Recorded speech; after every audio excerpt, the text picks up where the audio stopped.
The Lakers' Kentavious CaldwellPope missed his new team's first 2 games this season due to a suspension for a DUI case in Michigan. But that was not all.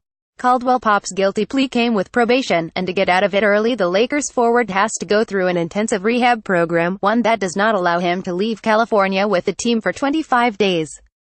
He did not play against the Cavaliers, and that is just the first of multiple games he will miss, a story broken by Ramona Shelb of ESPN.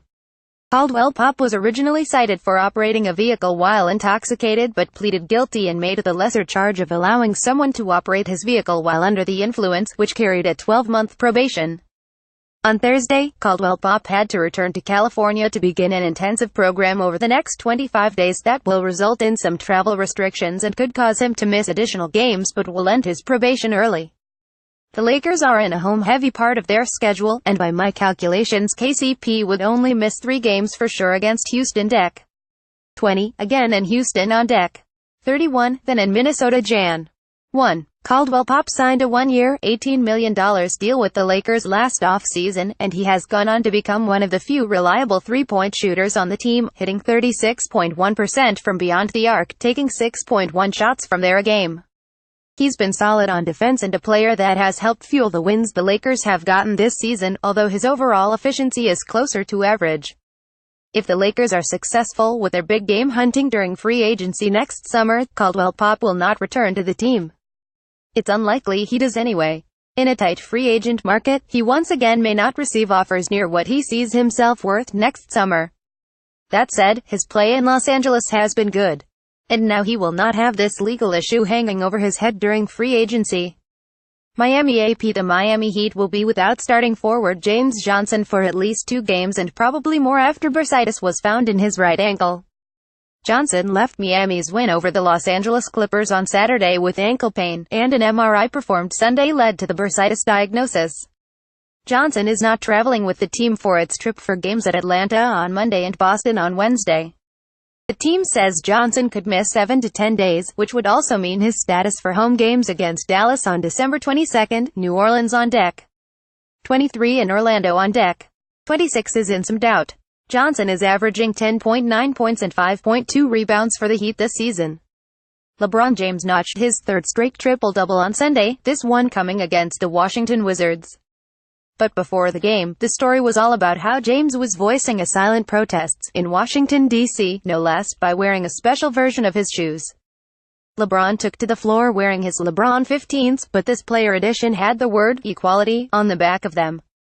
James wore one black shoe and one white shoe. James wore the black versions of this shoe in the Cleveland Cavaliers opener to start the season. Via Twitter, LeBron finished the game with 20 points, 15 assists, and 12 rebounds. The Cavaliers beat the Wizards, 10,699. The Carolina Panthers are up for sale. Owner Jerry Richardson said he would sell the team late on Sunday following an announcement by the NFL that Richardson was under investigation for workplace misconduct. The NFL's investigation and Richardson's decision to sell was preceded by a report from SI saying Richardson had paid out settlements amid UAL harassment and racial slur claims. Enter Sean Combs and Stephen Curry. Combs, "That's Diddy, you two and me," has previously voiced his interest in being involved with the NFL, and after seeing that Richardson would be selling the team, jumped at the chance to boost his profile. Combs tweeted that he wanted to buy the team, and that's when Curry joined in. Via Twitter, there are no majority African American NFL owners. Let's make history. Diddy December 18, 2017. Naturally, Curry is from Charlotte and went to both high school and eventually college in the area, playing at Davidson. He's an avid Panthers fan and has been on the sideline for the team publicly many times over the years. Curry being part of an ownership group for the Panthers would be pretty wild. Perhaps Charlotte Hornets owner Michael Jordan would like to join in? It seems like they would have the liquidity and credit availability between the 3 of them to get the team. Then again, the asking price for the Panthers could be north of $2 billion. The last team to be sold was the Buffalo Bills in 2014 for $1.4 billion. In September, Forbes released a valuation for the Panthers that put them at $2.3 billion. Might need to get a few others involved in this one. Vince Carter is 40 years old and playing in what could possibly be his final NBA season. The Sacramento Kings guard started his career with the Toronto Raptors, and on Sunday he played what could possibly be his final game at the Air Canada Centre. And so, when Carter was subbed out late in the fourth quarter on Sunday, the folks in Toronto did what came naturally: they cheered. The whole thing was pretty great too, and a real testament to how Carter is viewed by fans in Toronto.